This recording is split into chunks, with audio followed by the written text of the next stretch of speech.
लेकिन हम शुरुआत करेंगे एक ऐसी खबर से जिसे सुनने के बाद पूरा अमेरिका अब परेशान है। देखिए, खबर यह है कि क्या ईरान ने एनपीटी से यानी न्यूक्लियर प्रोलिफरेशन ट्रीटी से बाहर आने का फैसला कर लिया है, और क्या पिछले चंद घंटों के अंदर या पिछले कुछ दिनों के अंदर, एक दो दिन के अंदर ईरान में यह सहमति हो गई है कि अब ईरान को न्यूक्लियर टेस्ट करना चाहिए। देखिए, ये बेहद अहम खबर है। आपने कई बार देखा होगा इस तरह की खबरें आई कि ईरान न्यूक्लियर परीक्षण करने वाला है या एटमी परीक्षण हो गया, इस तरह की तमाम खबरें आई।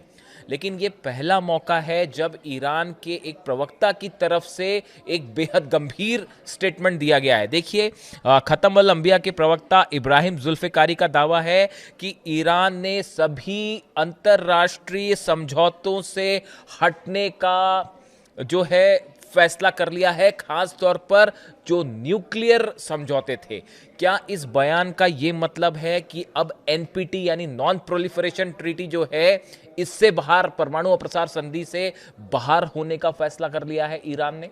देखिए, इसके साथ ही यह भी कहा है ईरान ने कि हम किसी भी परमाणु मुद्दे पर कोई बात ही नहीं करेंगे। यानी वो यूरेनियम पे बातें और जो तमाम बातें आ रही थी, अब ईरान ने फैसला कर लिया है कि अब न्यूक्लियर पॉलिसी पर, यूरेनियम पर किसी तरह की कोई बातचीत होगी ही नहीं। देखिए, ईरान की सेना ने कह दिया कि जो ईरान की जनता चाहती है, अब उसी के हिसाब से ईरान में हर फैसला होगा। अगर जनता चाहेगी जंग तो जंग, जनता कहां चाहती है टारगेट करे ईरान, वहां पे मिसाइल्स दागी जाएगी। फैसला जनता के हाथ में है। और जो खबरें ईरान से आ रही हैं, ईरान की जनता का मन शायद अब ये कह रहा है कि अब फौरन एटमी टेस्ट किया जाए। देखिए, ईरान की तरफ से कहा गया है, जो प्रवक्ता है इब्राहिम जुल्फिकारी की तरफ से कहा गया है कि न्यूक्लियर बॉम्ब बनाना या ना बनाना या एटमी जो पॉलिसी है, ये हमारा सॉवरेन राइट है, हमारा संप्रभु अधिकार है। इसमें अमेरिका कोई नहीं होता है बताने वाला कि हमें क्या करना है। अब देखिए, ये इसका जो एक्सपर्ट्स बताते हैं, ये बयान ईरान की तरफ से, प्रवक्ता की तरफ से आया है, लेकिन इसके बड़े गंभीर मायने हैं। देखिए, कुछ समय पहले ईरान का परमाणु अप्रसार संधि जो है, एनपीटी से हटने का एक प्रस्ताव संसद में भी लाया गया था। ये मैं जंग के पहले की बात कर रहा हूँ कि एक बिल पेश किया गया था ईरान की संसद में, जिसमें यह कहा गया था कि जो एनपीटी है, ट्रीटी जो है, जो न्यूक्लियर धमाका करने से रोकती है किसी भी देश को या यूरेनियम एनरिचमेंट से रोकती है, इससे ईरान खुद को अलग कर ले।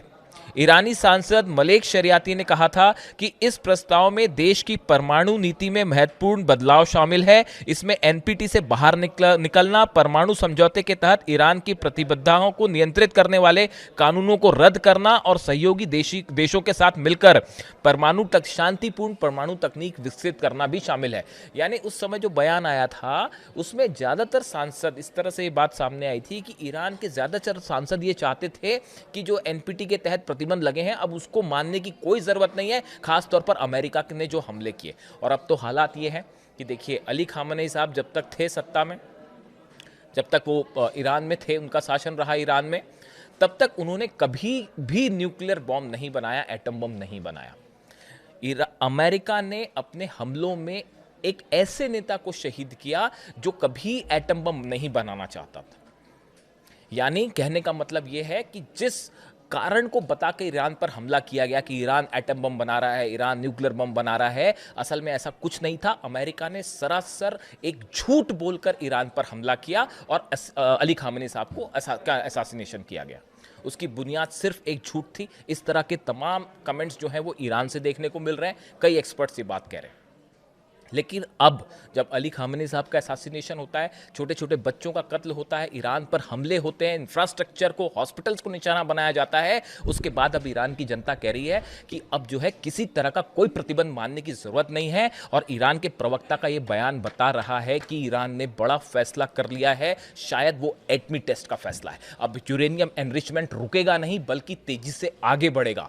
मैंने कल उनके ये जो बयान आया, देखिए ये इब्राहिम जुल्फिकारी का जो बयान है कि अब हम कोई भी अंतर्राष्ट्रीय समझौतों का पालन नहीं करेंगे, खासतौर पर न्यूक्लियर से जुड़े मुद्दों पर, उसको कई एक्सपर्ट से मैंने राय ली। क्या सबका ये मानना था कि जिस तरह से अली खामेनी साहब का असैसिनेशन हुआ, उसके बाद जो गुस्सा ईरान में देखने को मिल रहा है, सड़कों पर लोग हैं, मिसाइल्स जो हैं उस परेड हो रही हैं सड़कों पर, कल ड्रोन परेड हुई, आप तस्वीरें देखिए।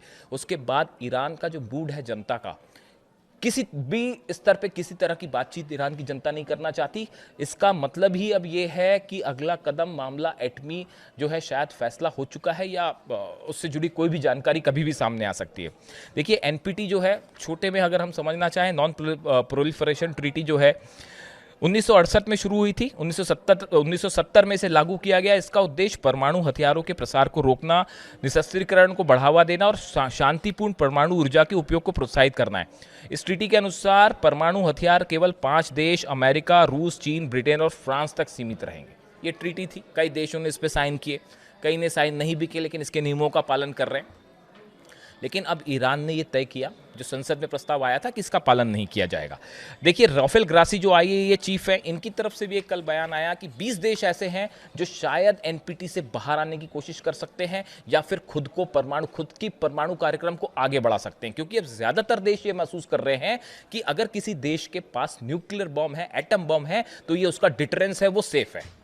अगर आपके पास एटम बम नहीं है तो अमेरिका आपको निशाना बना सकता है, चाहे वो कोई भी देश क्यों ना हो। चाहे कभी कहते हैं क्यूबा पर हमला हो जाएगा, कभी कहते हैं ग्रीनलैंड पर हमला हो जाएगा, कभी वेनेजुएला पर हमला कर दिया, कभी ईरान पर हमला कर दिया। ये प्रोसेस रोकने के लिए हर देश के पास अपना डिटरेंट होना जरूरी है, जैसा कि नॉर्थ कोरिया के पास है। नॉर्थ कोरिया पे आप हमला करके दिखाइए, नतीजा क्या होगा सब जानते हैं।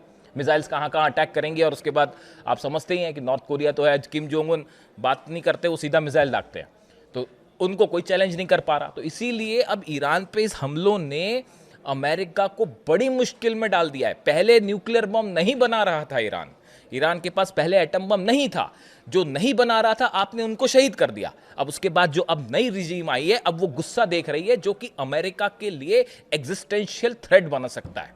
और हो सकता है कि इसी को बहाना बना के अगर हमला भी करे तो ईरान की जनता उसके लिए तैयार है कि जो हमला करना करिए, हम तैयार हैं। अब देखिए इसके अलावा जो खबरें हैं, एक तो ये बहुत ही बड़ी खबर है, अगर ईरान में इस तरह का कोई फैसला हो गया है तो शायद जल्दी ही इसका कुछ अनाउंसमेंट हो जाए या फिर शायद धमाके के साथ ही अनाउंसमेंट हो जाए, कुछ भी हो सकता है। तो ये एक बड़ा डेवलपमेंट।